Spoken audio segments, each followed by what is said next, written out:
Greetings. Gladly, there are none more faithful to the God Emperor than my sisters. We fight against his enemies by the will of the Holy Ecclesiarchy. I beg your pardon, rogue trader. Here I am talking about what every lesser noble in the Imperium knows. So what exactly are you interested in hearing about? It is. The Sisters of Battle are a fire lit by the God Emperor. They are the echo of his voice that travels through the dark expanses of the universe. We bring his wrath to heretics, mutants, and other enemies of humanity. We protect the faithful from the unholy and unhallowed. Sometimes with words, more often than not with a bolter. The Order sent me to Footfall. My undertaking was to assist the local priesthood of Drusians in caring for a sacred reliquary that had been there since the time of Pastor Mr. Wayne, the station's founder. Even the novices of the Adeptus Sororitas are drawn from among the most worthy. Those who have taken the vows and become a full-fledged sister are the best of the best, tested by trials of body and spirit. Yes, there have been cases when a sister stumbled or showed weakness, but do not expect to hear a story of depravity or downfall from me.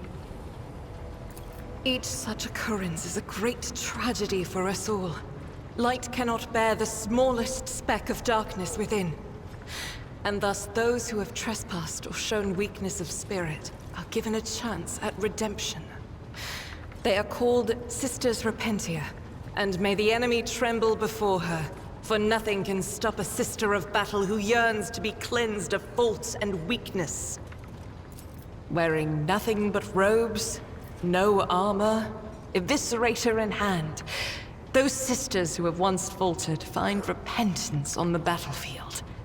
Their lives are seldom long, but a death in the name of purgation is a better fate than to live with a shadow in one's soul. Once I had completed my novitiate, I was sent to the Calixian branch of the Order of Our Martyred Lady, assigned to the Order's Pronatus. The Order's mission is vital and noble. The Sisters Pronatus protect great relics of the Imperium. We guard them, preserve them, escort them when they are brought onto the battlefield or presented for pilgrims to venerate. And we seek out the relics that have been lost. Neither a coven of heretics nor the most wicked death world can deter Sisters Pronatus when their goal is to return a piece of the great legacy of the Imperium into the hands of the faithful. Don't let the name deceive you. The Order's militant trains sisters to march onto the battlefield as an army. That does not make sisters who belong to the non-militant orders timid and helpless.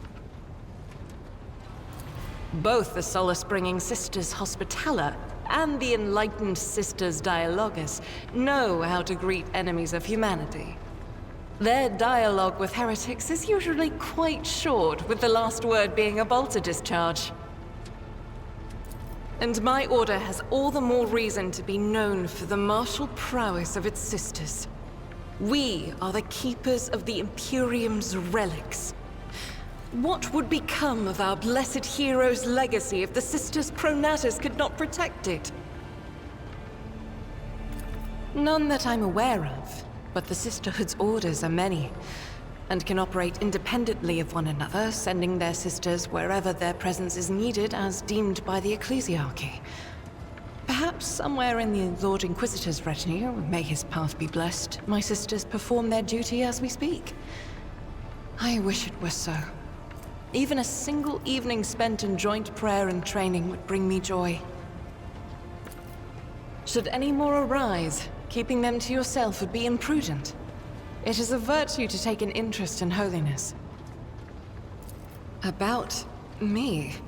I am the Emperor's daughter and his servant. What else is there to tell about me? I first came here when I found myself in need of passage from Footfall to a remote planet. But I imagine what interests you is not that first journey, but rather what brought me aboard prior to the pirate attack. That story is complicated. It just so happened that I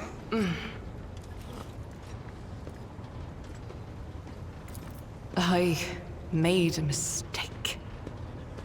In a moment of laxity, I was ambushed by the accursed followers of the archenemy. I was badly wounded. Lady Theodora came to my aid and brought me aboard her ship, while her crew attended to me in my weakened state. It all happened not too long ago. I'd barely recovered from my wounds when the pirates struck. Truly, the servants of evil know no rest. There is no place where we can be safe from their machinations. Sadly, they did not. Lady Theodora was in a hurry and chose not to stay on the planet. Her people took me to a ship while I was unconscious, and when I came to my senses, we were already flying away. How I pray to come face to face with those heretics once more, and it's bound to happen someday. On one of the recently discovered planets in the Expanse, no one suspected that it had already been tainted by the filth of heresy. Had I known it beforehand, of course I would have been on my guard. The path to that planet was lost. All the knowledge is gone, along with the previous navigator. It would take immense effort and resources to rediscover the route. The heir to the von Valancius Protectorate must have plenty of other issues to deal with right now. Perhaps later, when the skies above our heads have cleared. I hadn't been here that long. Just one journey from Footfall, and the other journey, the majority of which I spent in the confines of the Medbay. I can't tell you much about the first voyage. I was more focused on prayers and ruminations than on the people around me, or the journey itself. During the last journey, Seneschal Viserion stood out for me. He came by several times to ask about my health. He's an honorable man and a loyal servant of the Imperium. I think he is as meticulous in his inspections of the logistic systems as he is in his inquiries about the health of the occasional sister of battle aboard the ship. But not all of Theodora's people have earned my trust. You know who I'm talking about. There is no place for Adira Tlas among the God Emperor's faithful. I'm surprised she wasn't in league with the pirates. And I'm equally surprised by how deep heresy and treason run in this place. I'm glad we all made it through that dark hour. May the day that follows be bright. It happens even to the best of us. My mistakes are my burden to bear. I'll find a way to atone for them. As you wish. This ship was targeted by heretical pirates, which means that my presence here and the assistance I provide to you are my sacred duty. Sooner or later, I will likely have to return to Footfall to protect its reliquary. But for now, I wish to remain a part of the Rogue Trader's crew. Those are very courteous words, Rogue Trader. Thank you, both for your words and your hospitality.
pathetic worm.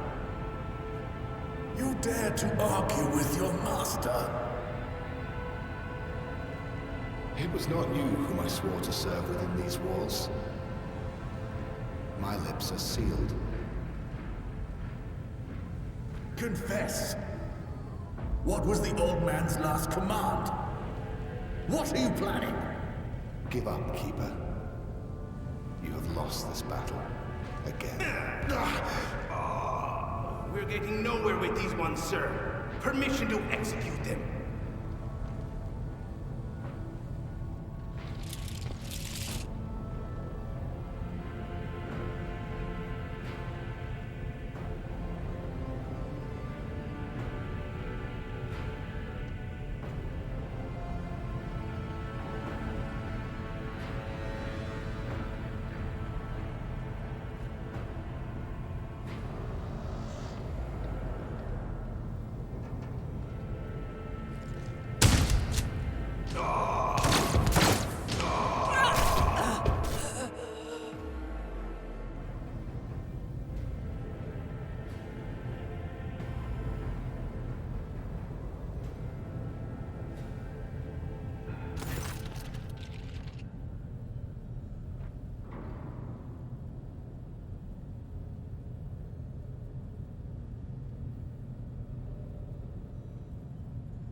happened. You. I remember you. Have you come to save us? Child, please, listen to me very carefully. One last time. You will now embark on a voyage with this lord to rejoin the house and its regent in the Corollas Expanse.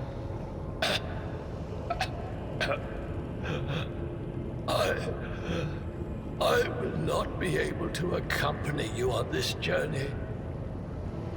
No! Not you too! Don't leave me alone in this violet-brown haze! You're coming with me!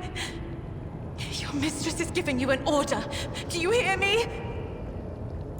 Mistress, I fear this will be your only order that I dare to disobey. I am the keeper of Yurak 5, and alas, I have less than a day in me. Allow me to serve you one last time and honor my final duty to House Orselio. I will remain on the station and destroy the secrets it holds.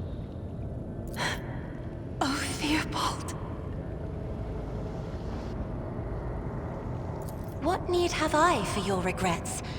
I just want things to go back to the way they were before. What are you going to do to me?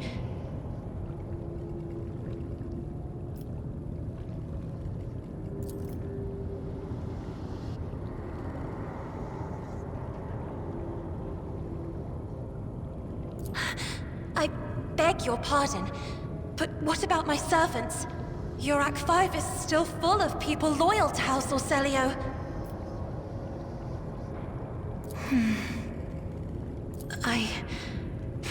As a Lady Navigator of House Orselio, I accept your gracious offer of protection. Please, take me to your vessel. I can no longer bear the pain of this place.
Lord Captain, my apologies. I did not notice your entrance. Oh, this. I found this fascinating read on one of the shelves. And I must say, it has caught my eye. Its every chapter is written in verse.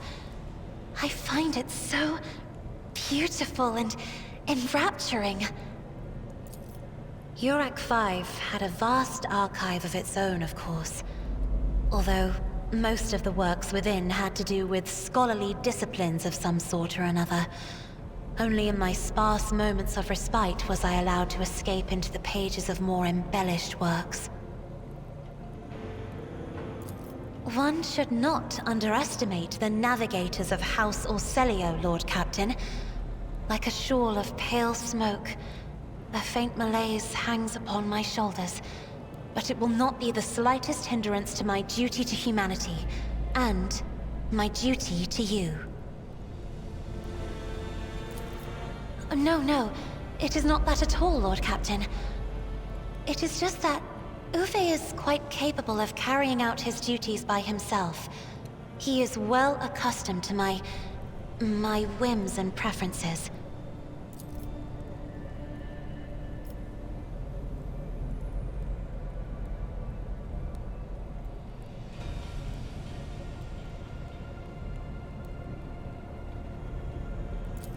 There are people on this ship who are far more impulsive and dangerous to others, and far less devoted to the God Emperor than a herald of the Navis Nobilite. But I did not need your words to see the shades of umber unease that whirl around your subjects whenever I am near. Were I not acquainted with such a reaction, I could have found their behavior in your question just now insulting. Lord Captain, would you kindly explain to me why you are pestering me with these questions? Inquiring about my mood and my needs, showing an interest in the books I am enjoying. You are behaving as if you possessed a shred of fellow feeling for one such as I. I beg your pardon, Lord Captain. That was no way for a navigator to conduct herself.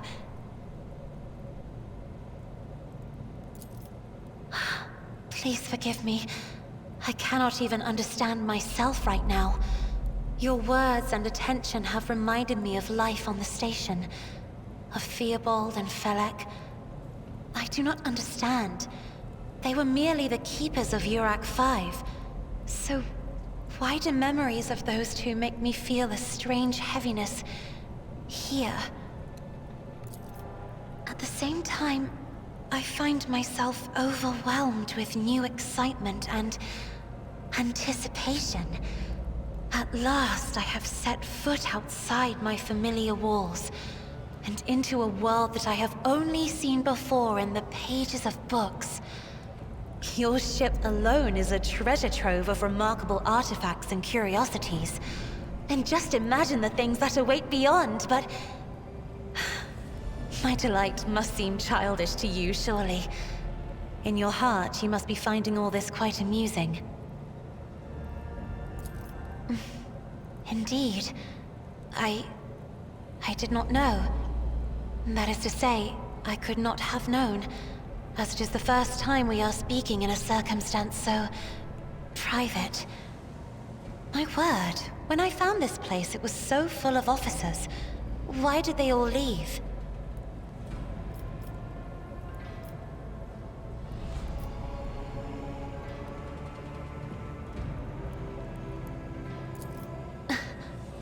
Words like that, Lord Captain, could easily be misconstrued.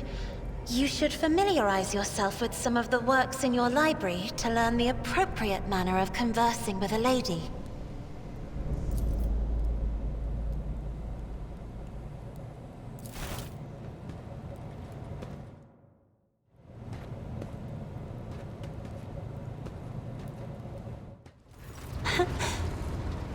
Words cannot describe how boring the bridge is without our stimulating conversations. As the only voice of our family on this vessel, It is an honor. As long as your questions are courteous, I will answer every one of them. You are shrewd indeed. My ancestor charted that route while fleeing the enemies of humanity. They say the Emperor himself was his guide, because the warp expelled their vessel without a single loss. Unfortunately, the lips of those who relate this tale seep with disgusting green hubris. I think Colleen Orselio was simply a skilled navigator. Oh, yes. The navigators of the House came to the Coronis Expanse fairly recently, a mere 208 years ago. Before that, our ancestors expanded the borders of humankind's dominion for the glory of the Emperor, blazing trails to different corners of the galaxy. Just as a rogue trader stands at the head of a protectorate, a Novator heads a navigator house. It is the Novator who decides where to look for alliances and which path their bloodline is destined to tread. As for our house, the transfer of power to a successor is currently underway. In the meantime, Great Regent Auronto Orselio is ensuring the stability of the house. So says Regent Auronto. Nothing is decided yet. Some people in the house become enshrouded in rolling gray clouds at the thought of me becoming the Novator. But even more are bound with dull leaden chains. They think I am not ready for such a burden. By all means. I am a part of House Orselio, an ancient dynasty of the Navis nobility. Since time immemorial, our family has served to advance knowledge, pushing at the boundaries of the dark unknown. The Starway Atlas contains 2,843 routes that chart the sectors of the Segmentum Obscurus and reach all the way from the Coronis Expanse to Holy Terra. You will? That would be most appreciated, Lord Captain. Hardly. According to the chronicles of the House, I was born on one of the Orselio worlds. Oh, what was it? Please forgive me, Lord Captain. My childhood memories are too vague. Sometimes I dream about the colorful birds that built their nests in the garden, or the servants dressed in purple livery, or the blue fog that rolled over the lowlands behind the palace. But everything is covered in a rosy haze. Perhaps it is my imagination, not my memory, that is painting these pictures. My stay on the station was wholly dedicated to preparing me for my future duty. Astromancy, astrography, numerology, the histories of my house and the Imperium, as well as other disciplines. For many years, dozens of instructors tirelessly prepared me for my destiny. And once a year, Great Regent Auronto would come to the station. He would entrust his beautiful vessel to my command, so that I could master the practical aspects of our art as well. The Regent gave me a bird from a sunlit planet once. I tried to befriend it and make it sing, but for some reason, it refused, and died soon after. The instructors were too respectful of my duty to my house to waste precious time on idle chatter. Aside from them, there were only servants on the station, and you know they have their vocal cords removed, so they cannot break their vow of silence. And since the subject has been breached, Lord Captain, why do you not follow this honored tradition? Your decks are so garish. Apologies, I meant noisy. The rabble don't just chatter. Sometimes they shout and even sing. Why do you allow such a lack of restraint? Rogue traders are highborn, are they not? Your words sound amazingly blasphemous. If a ruler's duty dictates the need for violence, would dispensing it not be their responsibility? I will contemplate your answer in solitude. The Navigator's open eye is baneful to whoever the warp's ruinous shine falls upon, and therefore it is the symbol of our power. We are the guiding stars of humanity, found worthy of an uncommon gift, and one of the duties that we bear is to guard our eye, even from wayward glances that may bear evil. Besides, I am aware that lesser servants of the Imperium may find our appearance repulsive. The Navigator gene twists the features the rabble are used to seeing, and the magnificence of our role cannot be grasped by their feeble minds. Lord Captain, you are overstepping the bounds of propriety. It may be difficult to describe. You see, every navigator perceives the warp differently. My mentor, Great Regent Elronto, always described his travels through the Immaterium as a journey through a vast wood with countless paths. And I, assisting him in the first voyages, futilely tried to follow his example. But the wood would not reveal itself to me. But everything changed when I found my own key to this mystery. You see, I've always brightened up my rare moments of leisure time by painting. You may recall there was a workshop in my chambers. As soon as I imagined the warp as a blank canvas, an indescribable feeling came over me. I moved the brush, going deeper and deeper into my own painting. Visions were hidden within the vibrant colors of my palette, and something inside me knew which should be brought out and which should be left behind. I woke up several days later, after the voyage was safely complete. The Emperor graced me with a gift. I can see inner life in addition to the mundane. You cannot know that a fruit has rotten from the inside until a blade slices it in two. I can see the rot from far away. It roils like swamp mud, oozing through the bright peel. Anger and boredom, sadness and joy. Everything that people shut away inside themselves is revealed to me like colors on the canvas of my world. You will hear no objection from me, Lord Captain. Sister Argenta shines like a guiding star, inspiring resolve in those around her, seemingly inexplicably. However, I see a dark and ugly fog billow behind her, contrasting sharply with her shining light. It burdens the Sister of Battle. It drags her down. Yet Argenta herself is hardly aware of it. Seneschal Viserion is among the few whose colors are a pleasure to look at. Whenever the Seneschal speaks, heavenly crystal clarity spreads around him. And whenever he is angered, dark blue clouds condense over him. And in his rare moments of joy, a pure gleam of sunset pink caresses the souls of those near him. Out of your entire retinue, Lord Captain, he is the only one I would trust with my life.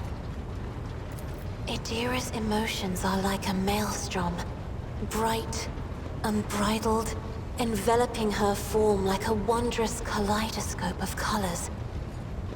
And as dangerous as a twisting warp storm. The riot of colors hides the truth from my eyes. What exactly is driving this woman? Is it her own will, or is it the Immaterium, Lord Captain? Right here? Are you sure? Of course. Let us turn from personal matters to more pressing concerns. I have enjoyed your company. Thank you for the conversation.